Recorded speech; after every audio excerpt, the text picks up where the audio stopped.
من شرح المقدمة ومحشن الشروح مشايخهم وتلامذتهم ودخل عنهم من جميع العلماء والأولياء والصالحين مؤلف الكتب النافع من مشارق الأرض إلى مغربها وإلى أولياء البلدة وعلمائها وصلاحها ومن أمرها درب سبيل حضر وإلى أرواح والدينا مشايخنا ومن أحسن علينا وجميع المسلمين والمسلمات والمؤمنين والمؤمنات إن الله يغفر لهم ويرحمهم ويسلم الجنة ويدعو علينا وعلى أحبابنا المسلمين بركاتهم وأسرارهم وأنوارهم وعلومهم ونفحاتهم بالدين والدنيا والآخرة وإلى حضرة النبي محمد صلى الله عليه وسلم.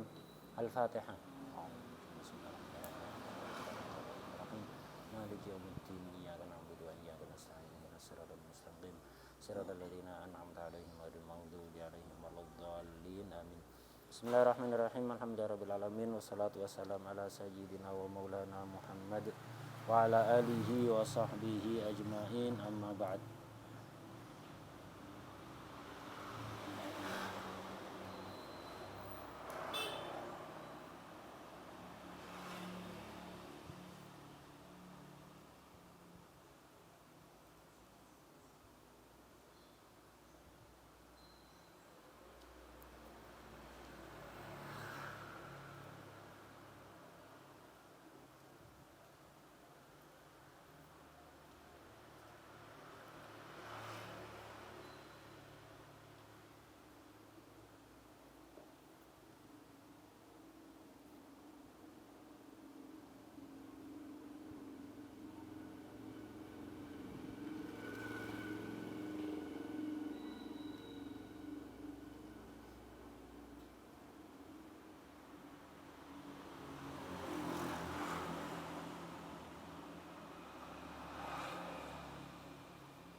Bismillahirrahmanirrahim. Alhamdulillahirabbil alamin wassalatu wassalamu ala sayyidina wa maulana Muhammad wa ala alihi wa sahbihi ajma'in. Amma ba'd.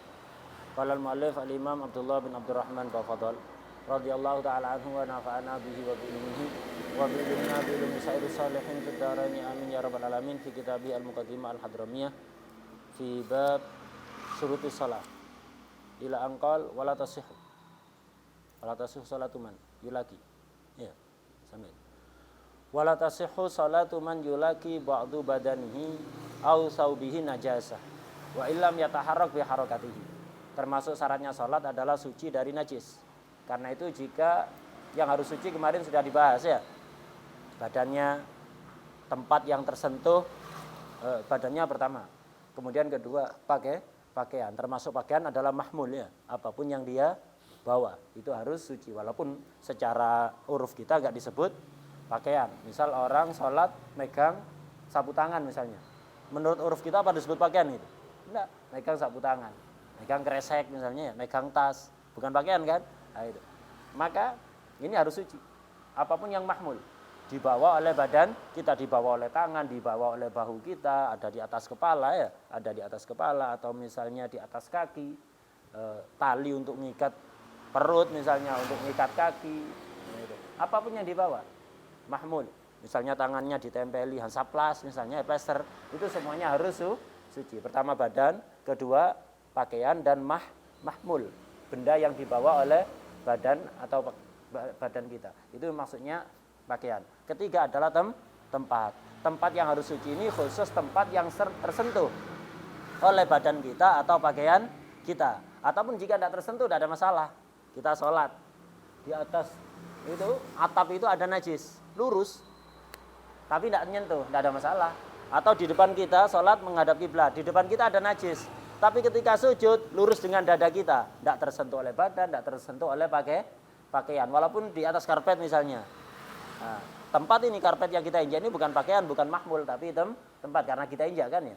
Nah, kita sholat di atasnya. Nah, di karpet itu ada najis, tapi ketika kita sujud lurus dengan dada kita, nggak kena badan, nggak kena pakaian.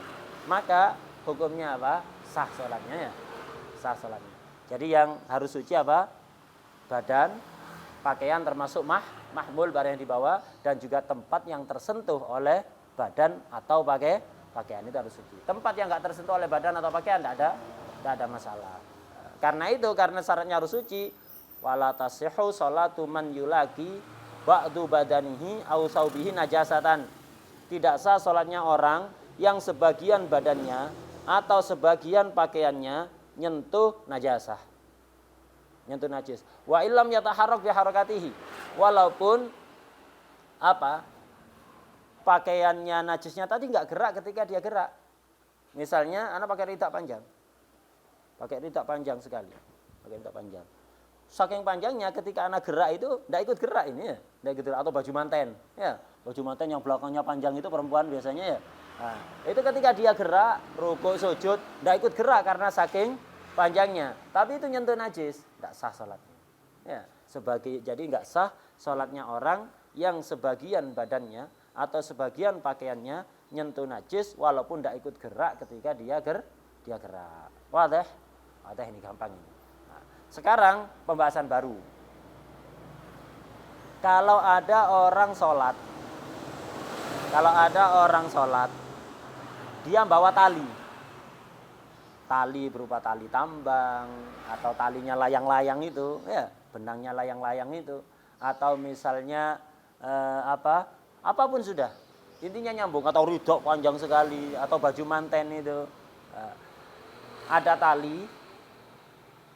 Punya dua ujung kan? Ujung yang satu ada di badan kita atau di pakaian kita. Ujung satunya ketemu najis.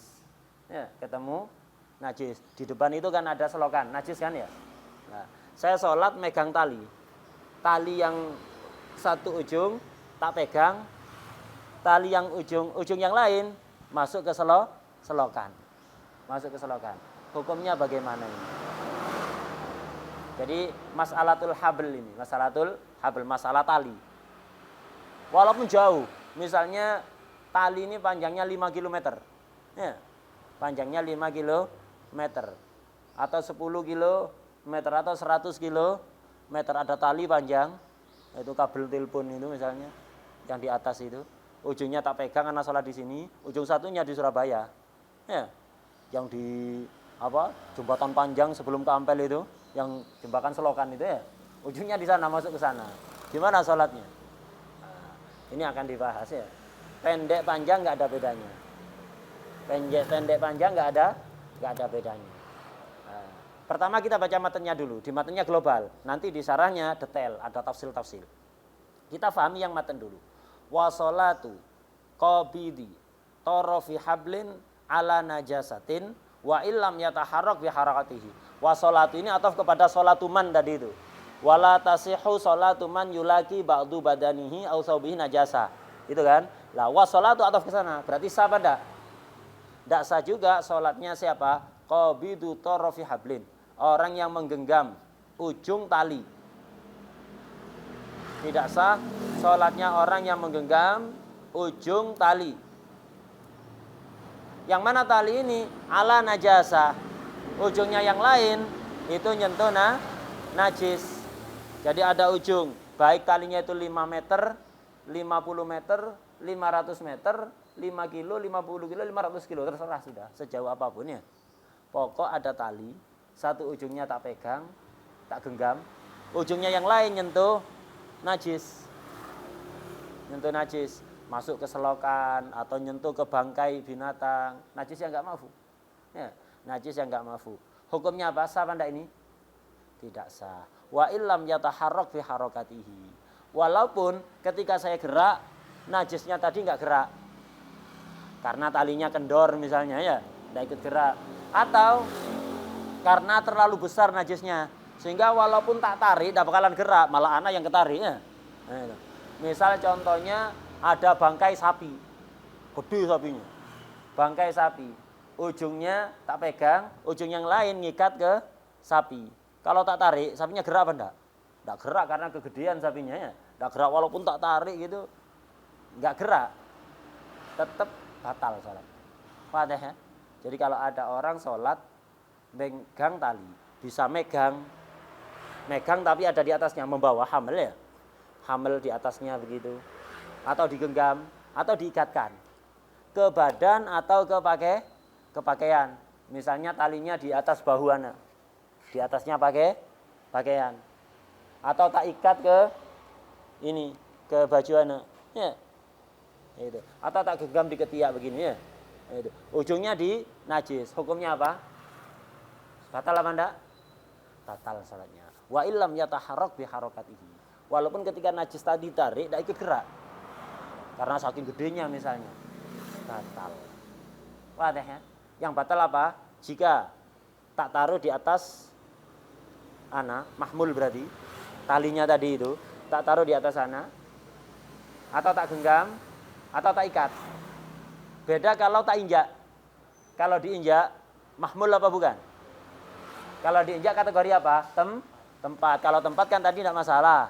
Tempat yang najis, antum buat sholat. Yang penting yang tersentuh oleh pakaian dan badan antum tidak najis, tidak masalah kan? Nah, ini apalagi talinya kan suci di sini kan ya. Tak injak, ujungnya diselokan situ. Nah, tidak masalah kalau diinjak. Karena bukan tidak masuk kategori badan, tidak masuk kategori mahmul. Jadi yang hukumnya batal ini jika kalau ibarat matan apa? Qabidnya menggenggam, tidak harus menggenggam, mengikat atau ditaruh di atasnya, mahmul, hamil, membawa. Itu. Jadi membawa, menggenggam atau mengikat, itu sama hukumnya. Tapi kalau menginjak tidak masalah. Talinya diinjak, ujungnya sini diinjak, ujungnya sana masuk ke selokan, tidak masalah. Karena masuk kategori tempat kalau seperti itu ya. Kalau tak bawa, tak genggam, tak ikat, masuk kategori mahmul. Kita tahu mahmulnya harus suci. Wah deh, udah. Ini yang di matan. Cuma ini sebelum ke sarahnya kita lanjut dulu. Jadi kalau nyentuh najis, mahmulnya atau badannya batal, atau tempatnya tersentuh oleh badan atau pakaian atau apa mahmulnya ya, itu juga batal. Kalau hanya lurus tapi nggak nyentuh, nggak tersentuh oleh pakaian, nggak tersentuh oleh badan, nggak tersentuh oleh mahmul, lurus dengan najis, nggak sah, nggak masalah. Sah tapi makruh kalau sekiranya dianggap dekat secara kebiasaan, ya, dianggap berdampingan. Nah, di sini wala yadurru muhadatun najasah min ghairi isabatin fi ruku'in ghairihi. Tidak madarat, artinya tidak membatalkan salat, tidak mempengaruhi sahnya salat. Lurus dengan najis, berdampingan dengan najis min ghairi isabatin, tapi enggak kena badan, enggak kena pakaian, enggak kena mahmul. Enggak kena fi ruku'in ketika rukuk, enggak kena ghairi selain rukuk, ketika sujud, ketika berdiri, ketika yang lain, julus, enggak kena sama sekali. Enggak tersentuh badan, enggak tersentuh pakaian, enggak tersentuh mahmul, enggak ada masalah. Tapi kalau dekat, sekiranya secara uruf, secara kebiasaan dianggap berdampingan, maka makruh. Kalau kayak sini, antum salat di sini, lurus enggak ke selokan itu? Lurus enggak? Lurus ke selokan. Hatta di rumah antum lurus sama antum. Coba dari sini, ente tarik benang ke Medan, lurus apa enggak? Hah? Lurus apa enggak? Ya lurus aja kalau dilurus-luruskan ya. Nah itu, benangnya lurus kan, ditarik lurus itu. Kemana saja lurus ya. Itu. Ente sholat di sini lurus dengan tempat buang kotoran dari kamar mandi ente yang di Medan, ya apa enggak? Yang di Tasik, ya apa enggak? Yang di Makassar, ya apa enggak? Yang di Riau, ya apa enggak? Ngomongnya Winongan. Apalagi Winongan, lurus, di mana pun lurus. Tapi apakah batal? Enggak. Apa makruh? Enggak juga. Karena secara urus dianggap berdampingan apa enggak? Sini ke selokan situ dianggap berdampingan apa enggak? Untuk kalau sholat sini enggak. Tapi kalau di samping sini atau antum sholat di sini menghadap ke barat, di tembok ini ada najis, dianggap berdampingan kan antum? Tapi kalau sholat sebelah situ enggak. Di sini ada najis enggak maafu misalnya. Antum sholat di sini, nyentuh apa enggak? Tidak nyentuh. Sama tidak sholatnya? Sah, tapi makruh karena dianggap berdampingan. Atau antum sholat di sini ada najis, sini ada najis, makruh. Atau di bawah lurus dengan dada antum, lurus ada najis, makruh. Tapi kalau di atas itu tidak dianggap berdampingan, terlalu tinggi, iya kan? Terlalu tinggi. Jadi antum sholat di sini, di atas itu ada kotoran burung, di atas kipas itu misalnya. Ada atau di atas AC itu kan ada kotoran burungnya. Nah itu. Tapi secara uruf gak dianggap berdampingan. Lurus iya. Kalau lurus sekedar lurus, iya aja lurus. Tapi apakah berdampingan secara uruf? Tidak, karena terlalu tinggi. Beda kalau aslinya persis di atas kepala antum, tidak nempel. Mepet ya. Lah ini lurus ini dan dianggap berdampingan. Makruh sholat di bawah situ, cari tempat lain. Wah deh. Nah, seperti itu.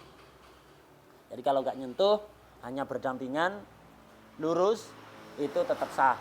Dan kalau secara uruf dianggap berdampingan, berdekatan, maka hukumnya makruh. Sudah.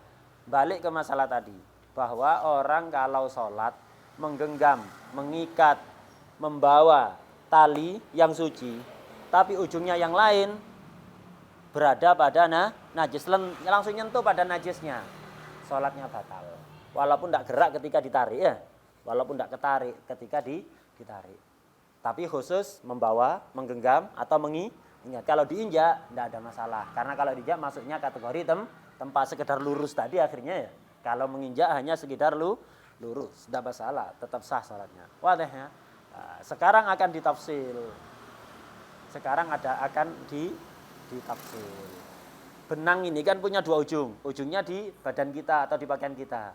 Ujungnya yang lain, imma langsung nyentuh ke najisnya, imma nyentuh perkara suci, tapi perkara suci itu nyambung ke najis.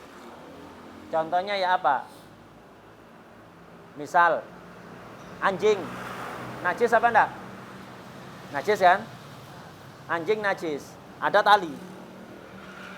Satunya tak pegang, satunya ngikat leher anjingnya, langsung nyentuh najisnya itu. Ya. Ada surah yang lain, tidak langsung nyentuh najis, nyentuh perkara suci, tapi perkara suci ini nyentuh yang najis. Contoh, anjing punya kalung besi. Kalung besinya yang bawah tidak nempel ke badannya anjing. Kalung besinya ini najis apa suci? Suci, kecuali kena keringat anjingnya. Ini tidak kena keringat anjing. Anjing nggak keringetan, tidak apa. Itu. Pakai kalungnya besi, tapi agak lebar. Sehingga di bawah ini tidak nempel ke badannya anjing. Lah kalungnya ini suci apa enggak? Tapi nyambung ke najis apa enggak? Nyambung lah. Saya punya tali, tak pegang satunya, satunya lagi nempel ke besi kalungnya anjing tadi itu.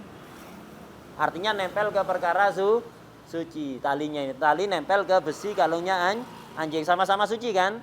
Tapi kalungnya ini melingkar di leher anjing, nyentuh najis. Ya apa ini hukumnya? Ada tafsir. Ya apa tafsirnya? Di sarahnya itu Qalal Qurdi itu. Dicari dulu Qalal Qurdi. Ketemu? Ya, ketemu. Enggak dicari, enggak ketemu. Kalau dicari ya ketemu. Wahid ketemu. Qalal Qurdi ketemu. Dicari. Yang tadi wasalatu qabidi tarfi hablin ala najasatin wa illam yataharrak bi harakatihi, pas setelah itu ada Qalal Qurdi wa hasilul mu'tamad. Setelah wa illam yataharrak bi harakatihi tadi loh. Ketemu? Hah? Ketemu? Ketemu? Ya, Wahid ketemu? Ahmad ketemu? Wahid ketemu? Tanyakan sampingnya lah, ketemu. Nah, perhatikan itu. Sebenarnya kalau ada papan enak, tapi enggak apa-apa, bukan SD, enggak selalu harus pakai papannya. Nah, kelas SD enggak masalah papan terusnya, atau TK atau PAUD selalu pakai papan. Ini sudah kelas mahasiswa, enggak ada mahasiswanya ya. Nah, jadi enggak selalu pakai papan. Nah, ada tafsil tadi itu. Kalau yang di matan jelas batal karena megang tali satu ujung suci dipegang, ujungnya yang lain langsung nyentuh najis. Itu batal jelas itu. Enggak perlu tafsil itu. Cuman ada surah-surah lain. Yang di tangan khusus ketika dipegang, diikat atau dibawa di atasnya mahmul ya. Enggak khusus tangan. Bahu juga sama ya. Ditaruh di atas bahu, diikat ke bahu, atau digenggam pakai ketiak gitu ya. Digenggam pakai ketiak. Ujungnya langsung ke najis, jelas itu. Batal itu kalau langsung ujungnya ke najis. Sekarang kalau ujung yang sana nggak langsung ke najis. Ujung yang sana nggak langsung ke najis. Tapi kayak kalung besinya anjing tadi itu yang agak longgar. Yang di bawahnya nggak nyentuh anjing. Jadi tali suci ketemu kalung besi yang suci. Tapi kalung besi ini nyambung ke najis lah. Tali yang tak taruh di kalung anjing ini, imma tak ikat atau tak taruh aja. Tak taruh di atasnya begitu ya. Itu gelantungan begitu, tidak diikat. Imma diikat, imma enggak diikat ya. Atau kapal laut. Ada kapal laut. Kapal laut kan ada WC-nya ya. Iya kan? Ada WC-nya. Nah, ada tali tak pegang. Ujungnya di kapal laut. Kapal lautnya suci apa najis? Suci apa najis kapal laut? Suci. Tapi kan di bawah ada penampungan kotoran itu dari WC-nya. Iya apa enggak? Penampungan dulu kan langsung dibuang gitu, sembarangan gitu kan enggak kan? Ada penampungan ya? Ada penampungannya. Minimal ada WC-nya itu kan ya? Itu, ada penampungannya. Lah, berarti kan kapal ini nyambung ke najis. Atau kapalnya berjalan di atas laut yang najis misalnya. Kapalnya enggak najis. Nah, ini sama, tali yang di kapal imma tak ikat ke kapalnya, imma tak taruh aja. Wah deh. Nah, ini pertama surah-surahnya. Hukumnya sekarang ini. Qalal Qurti wa hasilul mu'tamad. Kesimpulan pendapat yang mu'tamad dalam mazhab Imam Syafi'i di dalam masalah tali ini, masalatul habl ini, annahu in wada'a tarafal habli bi ghairi syaddin. Ujung talinya ditaruh aja wada'a bi ghairi syaddin, tanpa ngikat. Gitu. Tanpa ngikat. Ditaruh tok. Ditaruh di mana? Ala juz'in tahirin min syai'in mutanajjis. Ditaruh di tempat yang suci dari sesuatu yang mutanajis, sesuatu ada najisnya, tapi ini diletakkan di tempat yang suci. Contohnya ini kasafinah mutanajjisah, kayak kapal yang mutanajis. Ada kapal 2 dek misalnya, 2 lantai, ya 2 dek, yang bawahnya itu najis. Talinya antum pegang, ujung satunya ditaruh di atas kapal di bagian yang suci, ditaruh aja nggak diikat ya. Wah deh, surahnya, gambarannya jelas. Jadi satu ujungnya tak pegang, ujungnya yang lain tak taruh di atas kapal di bagian yang suci, tidak tak ikat, tak taruh aja. Ya. Tapi di bawahnya kapal itu najis. Ada bangkai kambing misalnya di bawah kapal itu.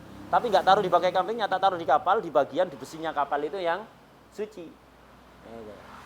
Tidak usah diikat. Wadoa torofal habli, meletakkan ujung bi ghairi syaddin, tanpa mengikat. Ala juz'in tahirin, ke bagian yang suci, min syai'in mutanajis, dari benda yang mutanajis. Contohnya kasafina mutanajisa, kapal di bawahnya ada najisnya, cuman tak taruh tidak ke bagian yang najis, di bagian yang suci, tidak usah diikat. Au ala syai'in tahirin, atau tali tadi sama, tak taruh tanpa mengikat di sesuatu yang suci, tapi sesuatu yang suci tadi muttasil bin najis, nyambung ke najis. Contohnya kasajuri kalbin, kayak kalungnya anjing. Anjing punya kalung besi. Nah, kalung besinya ini suci, tidak nempel ke badannya anjing, tidak. Agak longgar ya, agak longgar. Tali tadi satunya tak satu ujungnya tak pegang, ujung yang lain tak taruh ada di kalungnya anjing di bagian yang suci.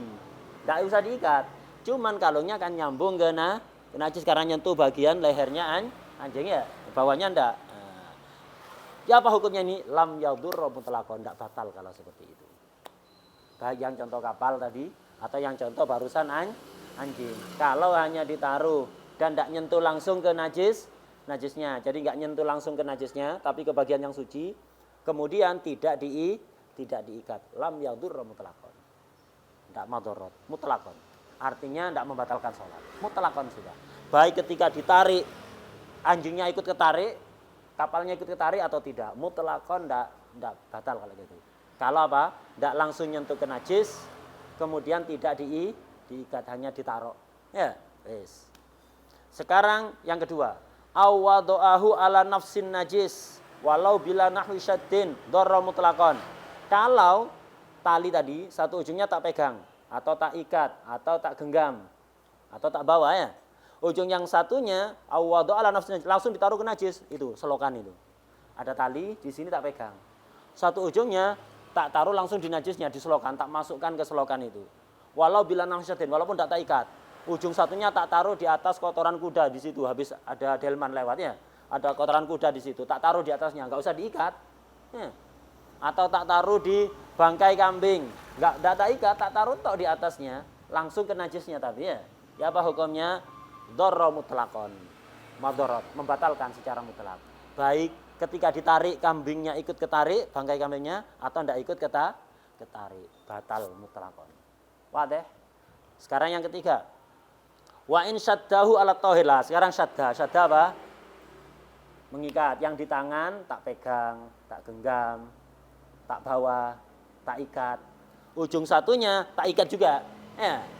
Ujung satunya tak ikat. Wa in syaddahu, syaddal habl, mengikat tali. Mengikat kemana? Alat tahir al-muttasil bin najis. Tak ikat ke bagian yang suci, tapi dari benda yang nyambung ke najis. Kayak kapal tadi itu. Surah yang pertama kapal tadi. Kalau tadi kan tak taruh kan ya. Ini enggak, kapalnya itu tak ikat. Kapalnya tak ikat, satu ujung tak pegang, ujungnya lagi tak ikat di kapal. Di bagian yang suci, tapi di bawah kapal itu ada najis. Tak nyentuh langsung ke najisnya ya, tak ikat gitu. Atau kalung anjing tadi itu. Bagian bawahnya suci, tak ikat ke kalungnya itu.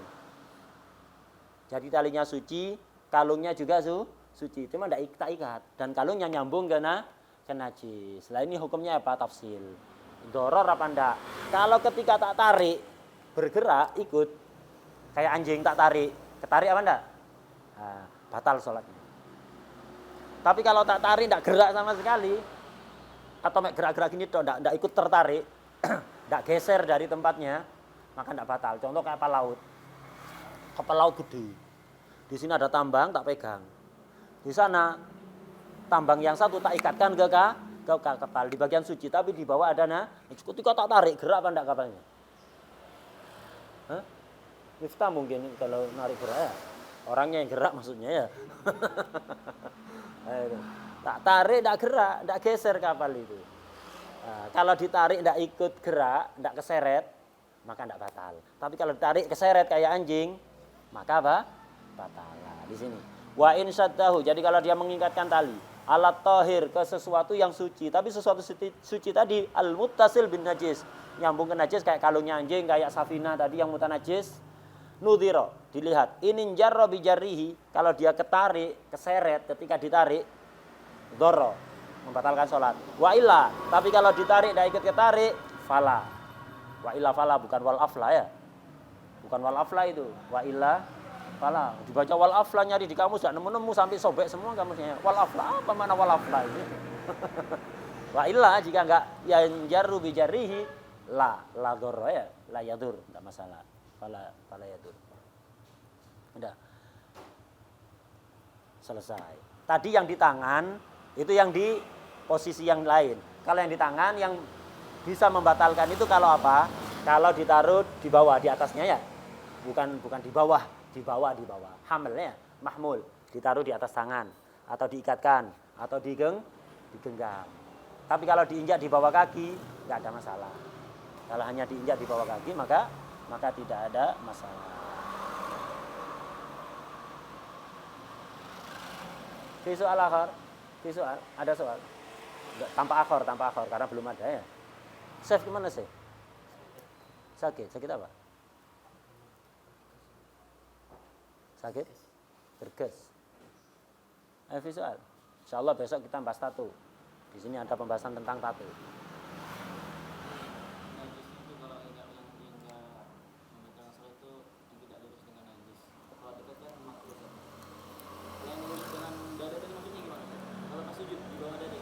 Iya, jadi misalnya anak sholat menghadap ke sana, di sini ada najis. Ketika anak berdiri nggak nyentuh kan? Ketika anak sujud, dayana ke sini, lututnya dari sini. Ini lurus dengan dada, nggak nyentuh kan?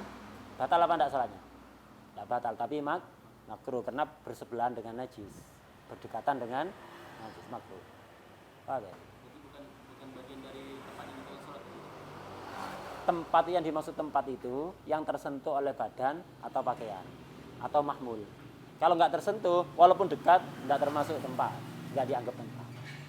Walaupun inti katakan tempat la yadur. Wadah ya. Atau contoh lain, di bawah ini najis kering. Kotoran banyak kotoran burung kering. Kalau antum sholat langsung enggak sah kan? Antum babari sajadah.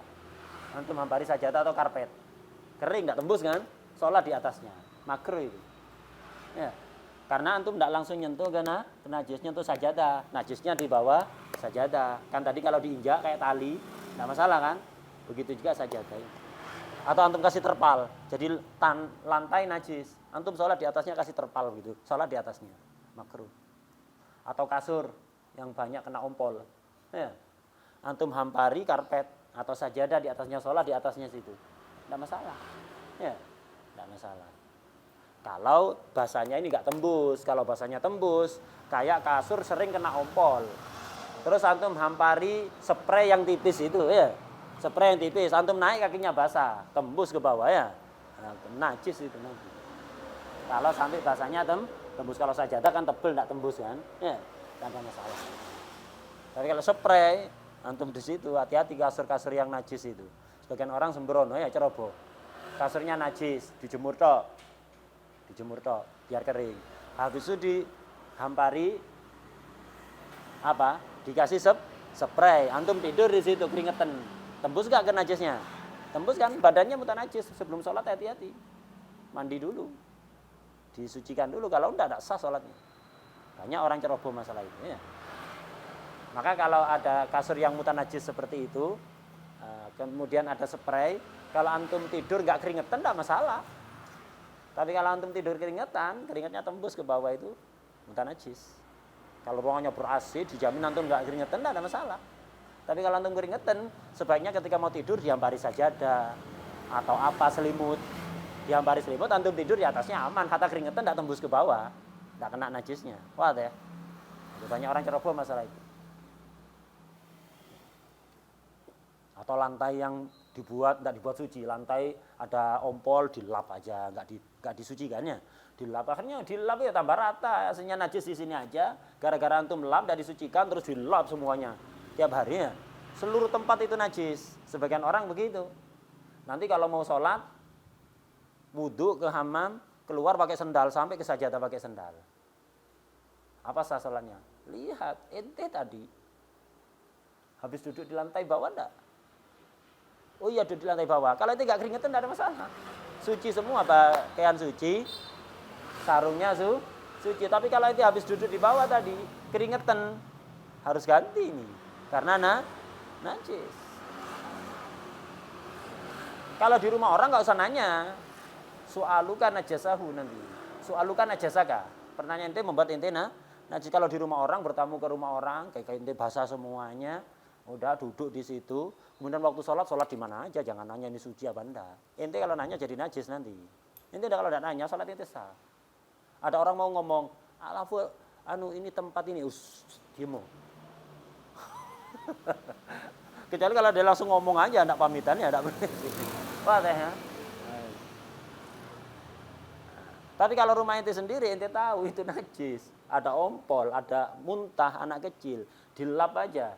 Kemudian dipel pakai lap-lapan itu ya, pel-pelan itu enggak disucikan dengan cara yang benar. Najis semua itu. Hati-hati. Itu enggak boleh. Anak enggak pas sholat di mana aja. Sholat di mana aja kalau tempatnya suci. Atau enggak tahu. Nanti tahu kalau ini najis ya enggak sah. Wah ya. Karena itu usahakan rumah itu dibuat seluruh bagiannya itu suci. Nah, anak sendiri gitu di rumah.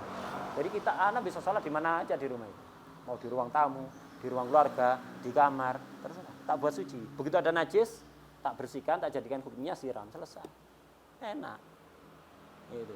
Di rumah orang tua dulu juga dibuat begitu. Sejak kecil dilatih begitu. Begitu najis disucikan. Jadi sholat dimanapun bisa, tanpa sajadah, tanpa pakai sendal dari kamar mandi tidak bisa. Hatta sholat di depan kamar mandi sah, karena suci. Ya. Hatta sholat depan kamar mandi sah. Di rumah itu dibuat suci. Enak kalau seperti itu. Ya, dibuat najis itu akhirnya bikin ceroboh, bikin was-was segala macam nanti. Wah teh. Soal. Hah? Tadomukh itu menajiskan diri, haram. Jadi yahrumut tadomukh bin najasah fi saub awil badan. Jadi haram antum menajiskan pakaian, menyebabkan pakaiannya antum najis, menyebabkan badan antum najis tanpa ada hajat, haram. Antum tahu tempat ini najis. Antum keringetan, duduk di sini. Kalau duduk di situ antum menyebabkan pakaian antum najis atau badan antum najis, haram. Wah, habis ini tak cuci karena habis ini mau nyuci. Hatta habis ini mau cuci tidak boleh. Hati-hati. Ada kotoran ayam di situ. Iseng ditulit untuk ngecek anget apa enggak ya. Jadi dicolek gitu ya. Kotoran ayam dicolek. Haram itu. Beda kalau antum nguras selokan, selokannya mampet, najis kan? Selokan mampet antum turun ke situ akhirnya pakaian antum najis, badan antum najis. Tapi karena hajat dalam rangka membersihkan selokan, tidak apa-apa. Karena hajat. Tapi hajat itu ya qadar seperlunya yang najis. Jangan antum sekalian mandi aja udah berendam di situ ya. Semuanya rambut-rambutnya itu direndam. Haram itu selebihnya dari hajat itu haram. Jadi menajiskan badan atau pakaian itu namanya tadomuh. Tadomuh bin najasa itu artinya menajiskan badan atau menajiskan pakaian. Menyebabkan badan kita najis, menyebabkan pakaian kita najis. Tanpa ada hajat, haram. Ada orang habis berak, BAB. Gak cebok. Ada orang habis BAB. Gak cebok. Padahal dia yakin habisnya akan keringetan. Kalau keringetan sarungnya najis, haram itu tidak boleh. Haram. Tapi kalau tidak cebok terus tidak pakai pakaian ya silahkan ada di ruangan sendirian begitu ya. Tidak menyebabkan najis tempat itu tidak masalah. Ya, itu. Jadi menyebabkan pakaian itu najis atau badan itu najis tanpa ada hajat hukumnya haram. Tak boleh iseng. Tak boleh haram. Tangan antum najis ada darahnya, diusap-usapkan ke pakaian ini. Haram ini. Kenapa? Ada apa antum najiskan pakaian? Ya biar darahnya ini bersih. Ada tempat cuci tangan kok. Ada apa dioles-oleskan ke sini? Cari di sini. Ya. Jangan ke pakaian begini. Oh nanti habis ini tak cuci. Kenapa ente harus menajiskan habis itu perlu nyuci? Bahlul itu namanya ya. Dijaga kesucian itu. Jangan dinajiskan nanti yang mau disucikan. Tidak. Ngapain? Harus repot-repot. Nanti perlu nyucikan. Wah deh. Nah, begitu. Enggak. Wah deh. Hah? Ada apa? Ada apa? Kalau tidak ada hajat, haram. Beda kalau mau mencet. Bisul misalnya. Ada darah kan ya? Antum pencet biar keluar semua. Otomatis kan merembet ke tangan-tangan, asalnya tangan antum suci kan ya. Gara-gara mencet ini akhirnya najisnya pindah ke sini. Dalam rangka hajat tidak ada masalah. Atau untuk membersihkan, membantu membersihkan, tidak masalah. Tapi kalau iseng ada darah di sini, haram ini, nggak ada gunanya. Ini banyak orang nggak perhatian. Antum tahu pakaian antum basah atau kaki antum basah. Lantai itu najis, sengaja antum nginjak itu. Sengaja, padahal ada tempat yang suci. Sengaja nginjak yang najis. Haram itu, tidak boleh. Itu namanya tadomuh bin najasa li ghairi hajah. Kalau ada hajat tidak ada masalah. Paham ya?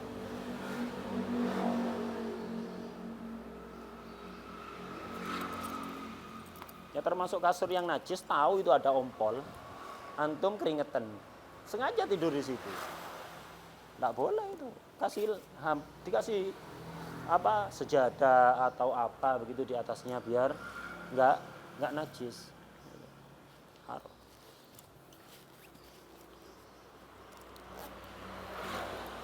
Itu banyak orang ceroboh.